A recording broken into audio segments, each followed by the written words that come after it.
Boa noite, queridas irmãs, queridos irmãos.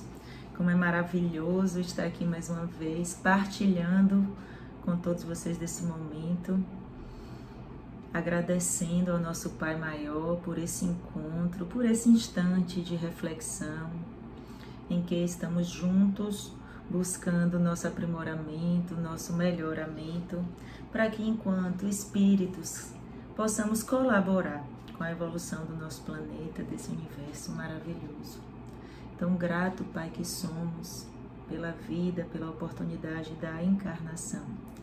Que seja um momento muito profícuo, um momento de muita paz, que possamos cada um dar a sua contribuição energética para que saiamos dessa noite melhores do que entramos. Gratidão, Pai. Assim seja. Vamos fazer a leitura do nosso Evangelho de hoje. E caiu no capítulo 15, fora da caridade não há salvação, o maior mandamento. Mas os fariseus, tendo sabido que ele tapara a boca aos saduceus, reuniram-se, e um deles, que era doutor da lei, veio-lhe fazer essa pergunta para o tentar. Mestre, qual é o maior mandamento da lei? Jesus lhe respondeu: amareis o Senhor vosso Deus de todo o vosso coração, de toda a vossa alma e de todo o vosso espírito. Eis aí o maior e o primeiro mandamento. E eis o segundo, que é semelhante a este: amareis vosso próximo como a vós mesmos.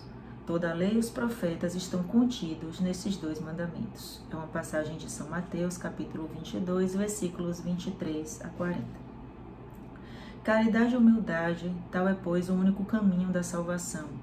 Egoísmo e orgulho, tal é o da perdição. Esse princípio está formulado em termos precisos nestas palavras: amareis a Deus de toda a vossa alma e ao vosso próximo como a vós mesmos.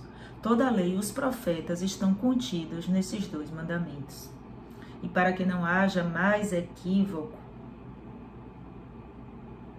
sobre a interpretação do amor de Deus e do próximo, ajunta: e eis o segundo mandamento, que é semelhante ao primeiro.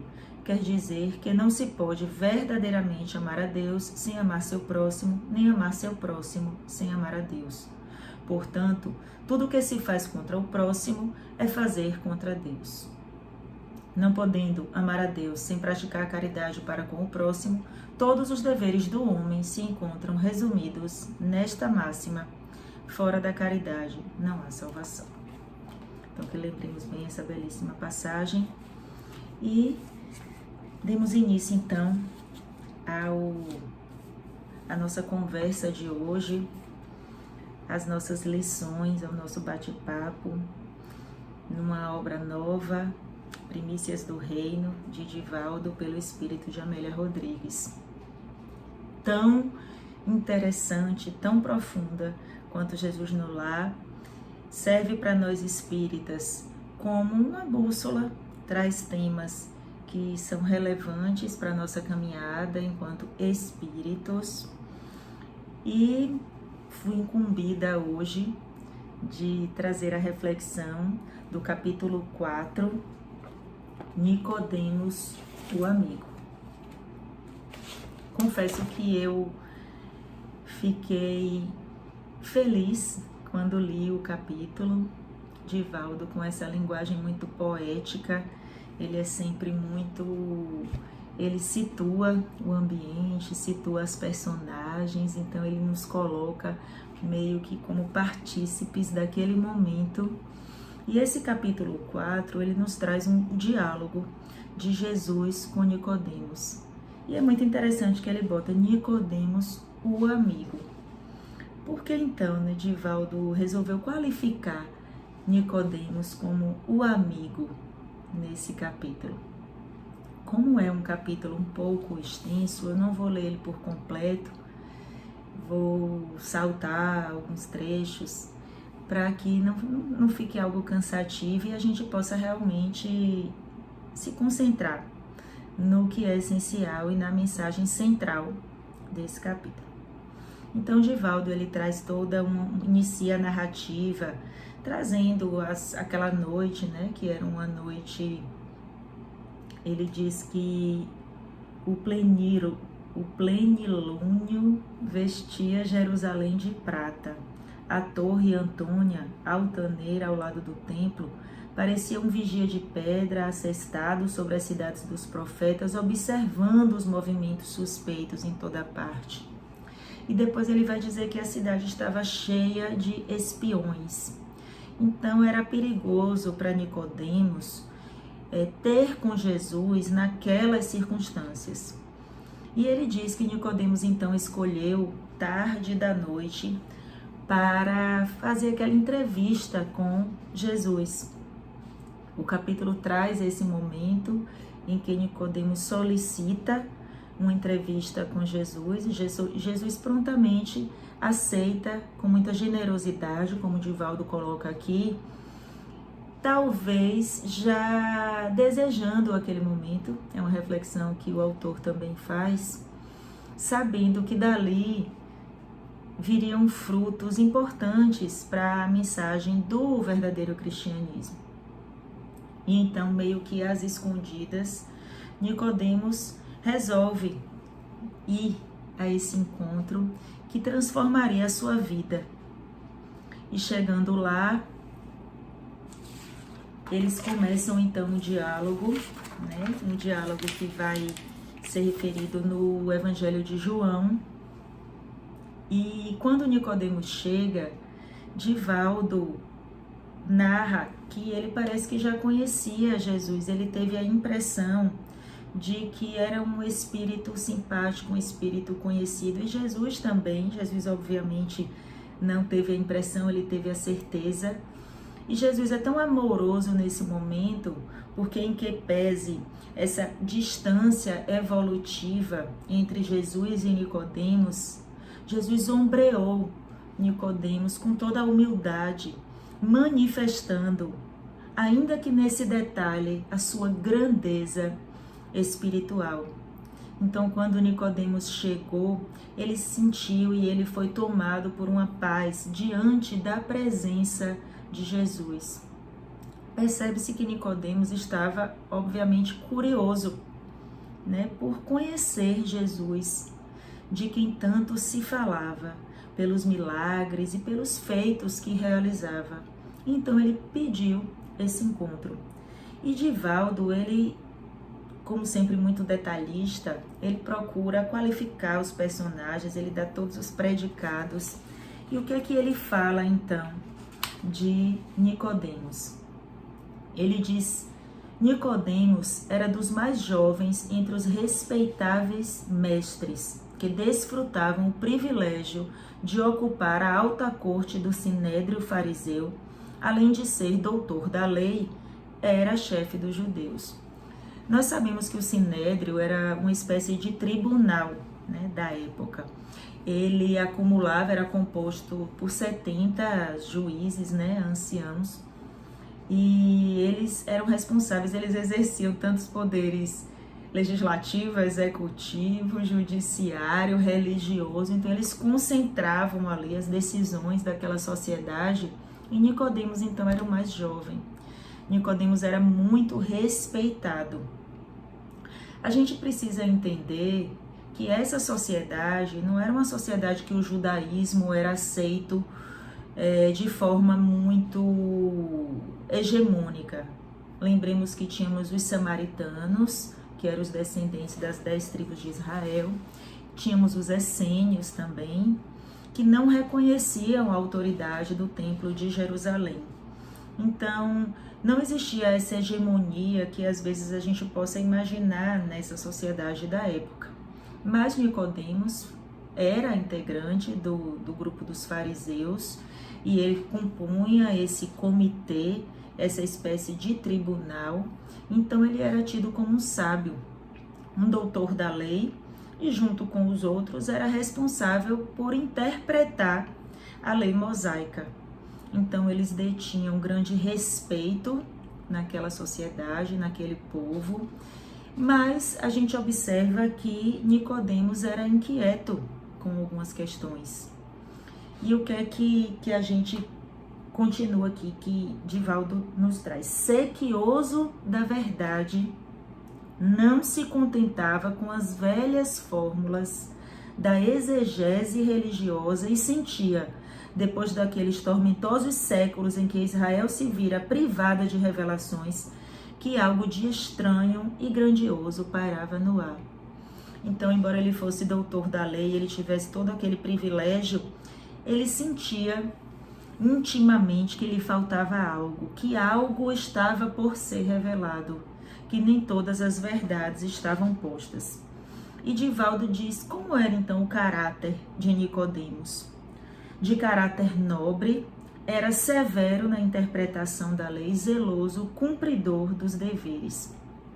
Eu vejo muito em Nicodemos um pouco de Paulo, né?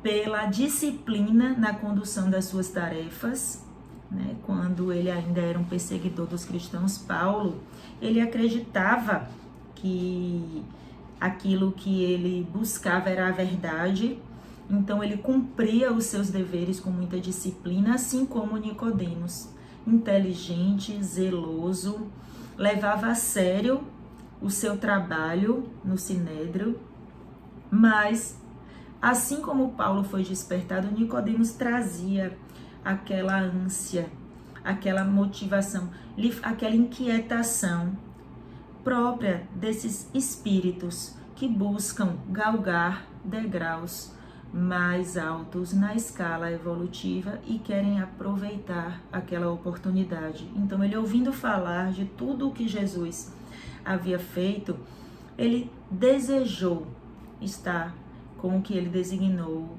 com quem ele designou de mestre. Então, ele coloca que sentia que em todo lugar havia ânsia incontida de renovação. Então, ele tinha essa percepção, essa intuição. E a gente observa que esse encontro mudou a vida de Nicodemos. Nicodemos é aquele mesmo que, posteriormente, quando da crucificação de Jesus, ele levantou a mão em favor de Jesus. Na verdade, ele se recusou a participar do julgamento de Jesus. Depois ele levou aqueles óleos, aquelas essências para o corpo de Jesus depois da crucificação.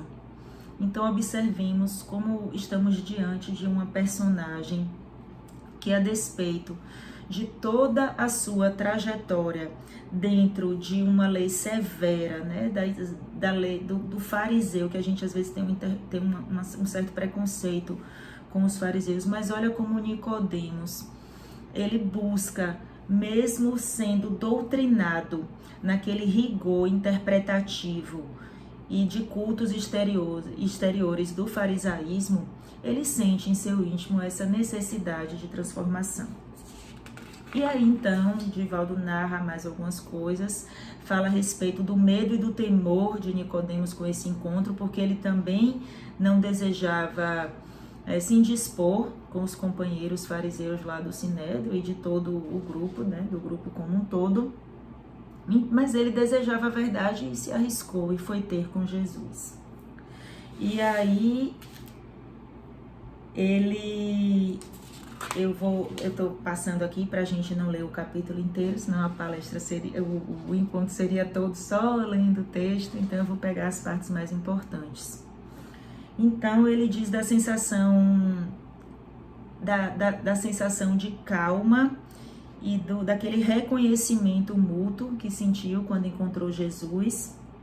E então eles começam esse diálogo, que é tão importante para a doutrina espírita, é tão importante para a reflexão da humanidade, é tão importante para que a gente possa entender a justiça, o amor e a misericórdia divinas. Ele diz que em Nicodemos a expectativa é imensurável, de espírito arrebatado, conhecia as glórias mundanas e saturara-se da bajulação. E ele diz que Nicodemos representa a humanidade inquieta, instável e ansiosa. Somos nós. E aí ele começa o diálogo.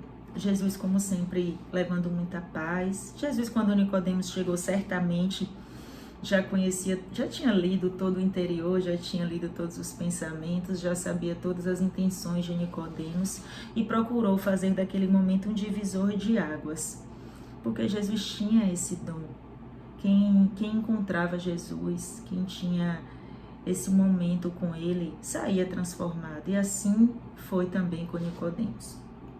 Rabi, bem sabemos que és mestre vindo de Deus, porque ninguém pode fazer esses sinais que tu fazes se Deus não for com ele. Nicodemos, então, aqui, ele já reconhece a envergadura moral de Jesus e reconhece essa divindade, né, própria de Jesus. Mas ele dá a entender também aqui, se a gente analisar com cuidado, que é como se Jesus fosse um privilegiado. Ou seja, se você consegue fazer esses milagres, esses feitos extraordinários, é porque você recebeu algumas concessões de Deus. É como se você tivesse recebido essa graça, é como se Jesus fosse alguém diferente, alguém dotado de competências especiais dadas por Deus. Então ele dá uma conotação de privilégio, de concessão. E Jesus, ele percebendo isso, ele já pergunta: que desejas de mim? E aí Nicodemos pergunta: que é mister fazer para fluir as excelsitudes da paz com a mente reta e o coração tranquilo e depois gozar as delícias do reino? Então Nicodemos estava preocupado com a sua conduta reta, estava preocupado em agir de acordo com a moral cristã, tentando então encontrar esse reino, que para ele seria um lugar específico, como para muitos de nós. Às vezes a gente acha que o reino de Deus é um lugar, e na verdade o reino de Deus está no coração do homem, da mulher, está no coração de cada um. Então o reino de Deus é um estado, não é exatamente um lugar, é um estado de ser, de sentir, de viver. Nicodemos estava muito afoito e muito curioso. E aí Jesus responde a ele: na verdade te digo que aquele que não nascer de novo não pode ver o reino de Deus. A resposta a gente observa que era um pouco enigmática, um pouco profunda. Eu nem vou, gente, entrar aqui nas questões das traduções, né, grego, hebraico. Por quê? Porque a gente sabe que o nascer, né, na tradução seria, na verdade, gerar. Quando ele diz aqui, aquele que não nascer de novo, na verdade ele quer dizer aquele que não for gerado novamente. E aí traria mais essa conotação do nascimento do ventre mesmo.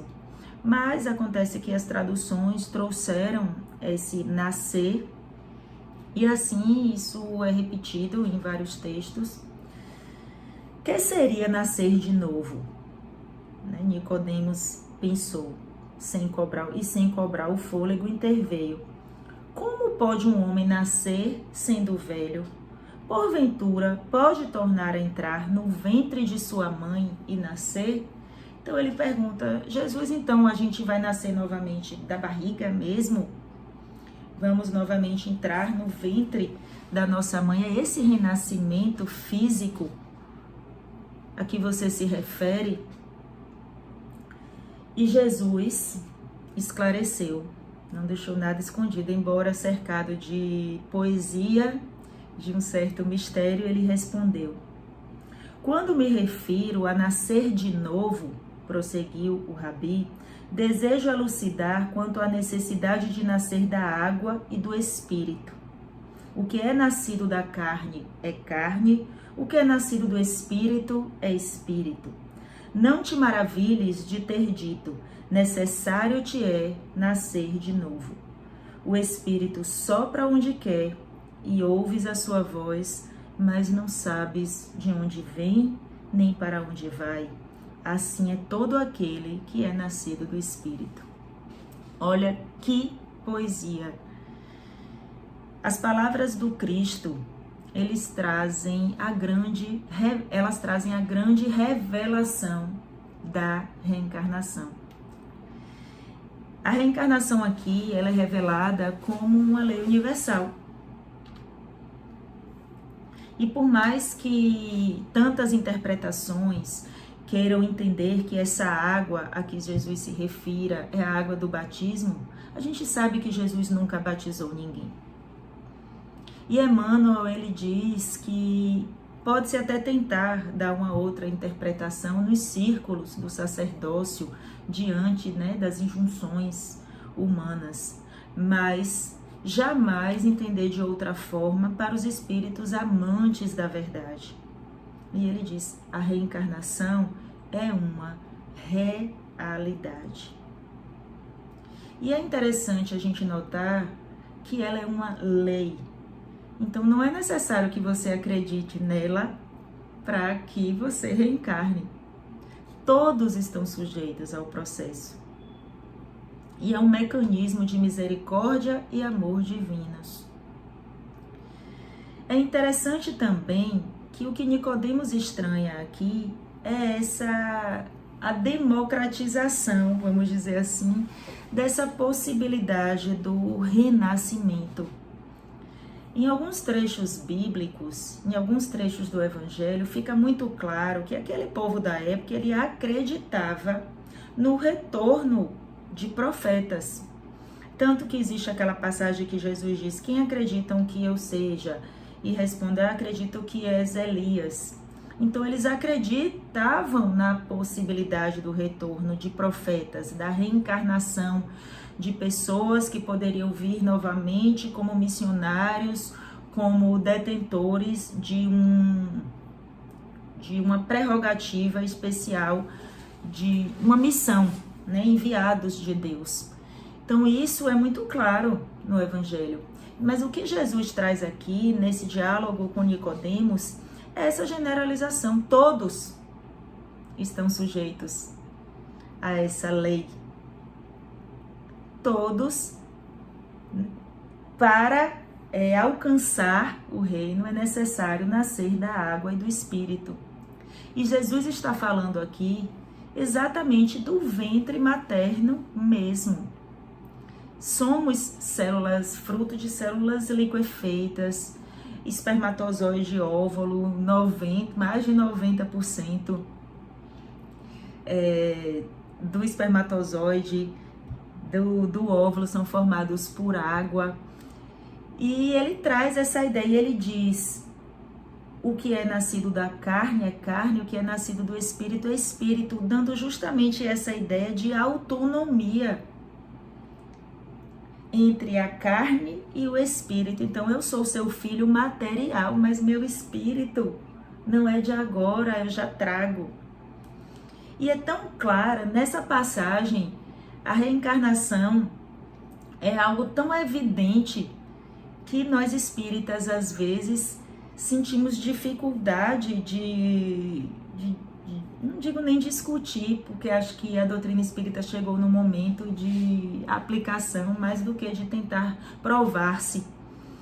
E é tão óbvio o que Jesus quis dizer aqui, que todas essas interpretações sobre batismo, sobre que é o mergulho na água do batismo, elas são tão pueris diante dessa profundidade da mensagem do Cristo, que Emmanuel diz, até que nessa seara sacerdotal poderia até se compreender outra interpretação, mas para os espíritos amantes da verdade, não.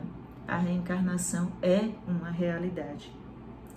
E quando ele diz aqui que o espírito sopra onde quer e ouves a sua voz, mas não sabes de onde vem nem para onde vai, é justamente isso que ele está dizendo.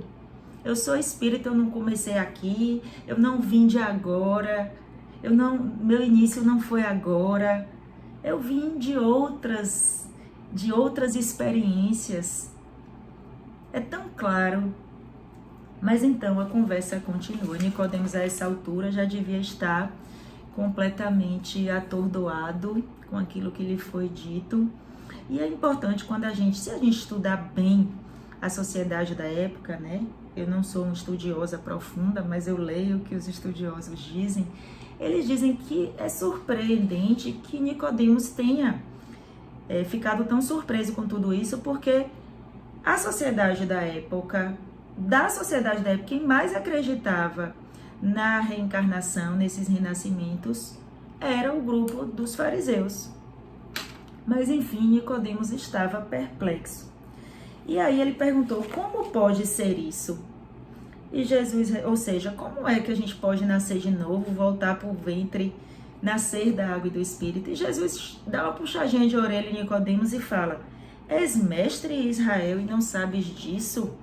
Então olha como ele entende, mas você, Nicodemos, conhecedor das leis, um doutor da lei, responsável pela interpretação das leis, estranha com isso que eu te digo? E essa passagem de Jesus até reforça essa ideia de que os fariseus acreditavam na reencarnação. E ele coloca, todos os que compulsam os velhos pergaminhos conhecem a trilha da evolução. Dizemos o que sabemos e testificamos o que vimos, e não aceitais o nosso testemunho. Essas são informações do currículo terreno. Outras poderia dizê-las celestiais, mas não as compreenderias. O espírito é imperecível e na sua jornada infinita estaciona para refletir e recomeça para ascender. Os compromissos não regularizados ou complicados hoje, amanhã serão ressarcidos. Então ele disse, mas Nicodemos, se eu estou te falando das coisas aqui da terra e você não consegue compreender, imagine se eu for te falar das coisas espirituais. Jesus se surpreende com a perplexidade do próprio Nicodemos. E Nicodemos, então, Divaldo narra que ele ficou emocionado com aquilo. E olha como ele diz, os compromissos não regularizados hoje e amanhã serão ressarcidos. E ele diz aqui, ninguém da terra subiu ao céu, senão o que desceu do céu. Olha como Jesus já dá esse jogo do ir e vir, do ir e voltar. O Filho do Homem, que ninguém da terra subiu ao céu, senão o que desceu do céu, o Filho do Homem que está no céu. E como Moisés levantou a serpente no deserto, assim importa que o Filho do Homem seja levantado para que todo aquele que nele crê tenha a vida futura.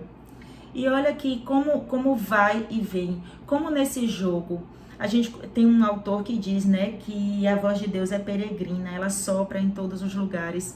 Ela hoje está falando através de mim, através de você, amanhã ela vai falar através de um desafeto que vai querer me ensinar algo.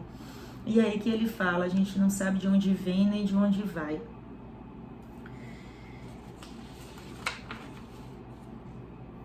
E aí Divaldo diz, né, depois de caminhar mais um pouco, narrando essa emoção que Nicodemos foi tomado, ele diz, a doutrina das vidas sucessivas fora ensinada por Jesus. A reencarnação decifraria os enigmas da vida pelos tempos do porvir. E ele ainda fala mais algumas coisas, traz algumas reflexões, mas o que é importante para a gente captar desse capítulo 4 do Primícias? A ideia da reencarnação posta de uma forma muito clara e muito evidente. E o que fazer então agora que sabemos, né? Podemos, vamos dizer, por evidências, atestar que a reencarnação é uma lei universal. Precisamos senti-la. E como é que nós vamos sentir a reencarnação? Sentir transformando a nossa conduta, como aconteceu com Nicodemos. O Evangelho de João, ele narra até ali, mas a gente sabe que para Nicodemos aquilo foi um divisor de águas. Nicodemos fez o seu evangelho. Nicodemos se levantou a favor de Jesus. Dizem alguns estudiosos que ele se despojou dos seus bens materiais, assumiu uma nova postura de vida. Então, o chamado desse capítulo é para que, enquanto seres conscientes dessa realidade reencarnatória, que a reencarnação não é punição, como a gente às vezes até vê no meio espírita, que não sei quem é a reencarnação de não sei quem, não que reencarne é a individualidade, não é a personalidade, né? Até impreciso a gente falar. E entender que nós não reencarnamos como punição. Quando Deus nos concede essa oportunidade, não é para nos punir, nem para que a gente venha a pagar ou... Não, é a oportunidade através do amor. Deus nos concede trabalho. E por que então Ele nos convida ao trabalho? Porque no trabalho nós conseguimos desenvolver as virtudes que Ele espera de nós. Nós vamos desenvolver fraternidade, caridade, afetividade, amor. E aí vem aquele questionamento, e por que então nós não nos lembramos? Porque se nós lembrássemos do que nós fomos em existências anteriores, seria tudo tão mais fácil. Nós já poderíamos saber o que fizemos e poderia ser mais fácil então essa reconstrução daqueles laços. Mas não, a misericórdia e a justiça de Deus, elas são evidentes até nisso. Porque se nos lembrássemos, toda essa mudança de comportamento nossa as mudanças seriam motivadas por questões externas, por culpa, por medo, por receio, por responsabilidade diante do que fizemos com o outro. E não é isso que a divindade espera de nós. A divindade espera que isso venha da essência da alma, da essência do coração. Que esse aprendizado se dê no exercício do amor, da caridade, genuinamente. Porque geralmente quando nós somos movidos por culpa ou por remorso, aquilo não é da essência do sentimento e geralmente quando aquela motivação se afasta, a gente tende a voltar às nossas condutas equivocadas. Então Jesus nos concede trabalho, oportunidade do trabalho, para que a gente consiga então evoluir no caminho do bem e do amor. Tem uma série agora na Netflix chamada A Vida Após a Morte. E obviamente eles tratam de uma forma mais científica, eles trazem evidências de crianças, né, que se recordam de vidas anteriores, eles pesquisam, são cientistas mesmo. E aí a gente vê que as crianças geralmente acessam com mais e depois com o tempo elas vão meio que esquecendo aquilo, mas os relatos são bem reais. E Emmanuel também, gente, para fechar, Emmanuel, no Caminho, Verdade e Vida, no texto, no capítulo 111, ele diz: orientadores do mundo. Respondeu-lhe Jesus: és mestre em Israel e não sabes isto? Que é essa chamada de atenção que Jesus deu, né, a Nicodemos. E ele bota: é muito comum nos círculos religiosos, notadamente nos arraiais espiritistas, o aparecimento de orientadores do mundo reclamando provas da existência da alma. Imagine, olha o puxão de orelha que ele dá na gente agora. Tempo virá em que semelhantes inquirições serão consideradas pueris, porque afinal, esses mentores da política, da educação, da ciência estão perguntando no fundo se eles próprios existem. A resposta de Jesus a Nicodemos, embora se refira ao problema da reencarnação, enquadra-se perfeitamente ao assunto, de vez que os condutores da atualidade prosseguem indagando sobre realidades essenciais da vida. Então é uma coisa tão clara. Às vezes até na própria doutrina a gente vê seguidores, vamos dizer assim, duvidarem ou não se posicionarem diante de algo que é tão claro para a gente. E ele diz: peçamos a Deus auxilie o homem para que não continue tentando penetrar a casa do progresso pelo telhado. Olha como é maravilhoso isso. Então nós temos a base do conhecimento, vamos agora sentir. Aproveitar essa oportunidade que o Criador nos concede para, não carregando culpas ou remorsos, mas conscientes de que se trata efetivamente de uma oportunidade, tentar fazer o melhor, tentar sair melhores do que chegamos e assim construirmos o nosso porvir, que a gente sabe que hoje somos o que já vivemos e hoje estamos construindo também o que seremos. Então existe um texto, o capítulo 4 do Evangelho, para quem tiver mais curiosidade, esse tema é tão importante que ele intitula, né, o capítulo. Tem o texto 56 do Fonte Viva, que traz exatamente: aquele que não nascer de novo não pode ver o reino de Deus. E ele diz: faze por ti mesmo, nos domínios da tua iniciativa, pela aplicação da fraternidade real, o trabalho que a tua negligência atirará fatalmente sobre os ombros dos teus benfeitores e amigos espirituais. Cada hora que surge pode ser portadora de reajustamento. Então não é preciso que a gente morra e renasça. Cada dia é um renascimento para a gente atuar diferente, para a gente agir diferente, para a gente ser melhor. Agradeço muito a oportunidade de estar mais uma vez com vocês. Que Deus, nosso Mestre, nosso Criador, que nos concedeu o dom da vida, tantas oportunidades de reajustamento, nesse amor, nessa misericórdia, nessa justiça infinitas. Que sejamos gratos por isso. Obrigada, Pai, por esse momento, por esse instante em que podemos voltar os olhos para a Tua mensagem, para as Tuas lições e assim construirmos em nosso íntimo, plantarmos mais uma semente que certamente se frutificará, nos tornando espíritos colaboradores, co-criadores desse universo maravilhoso. Vamos nos preparar energeticamente para o passe virtual, mas igualmente amoroso, e depois passemos aos nossos abraços. Sintam-se todos abraçados, envolvidos no amor e na paz de Deus. Até a próxima e uma boa noite a todos. Quanta luz neste ambiente, descendo sobre nós, vibrando em nossa mente. Quanta luz, quando assim em prece minha alma cresce aos olhos de Jesus.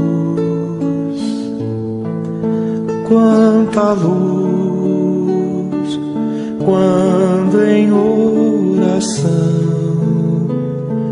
a voz do Mestre fala aos nossos corações. Quanta luz descendo sobre nós.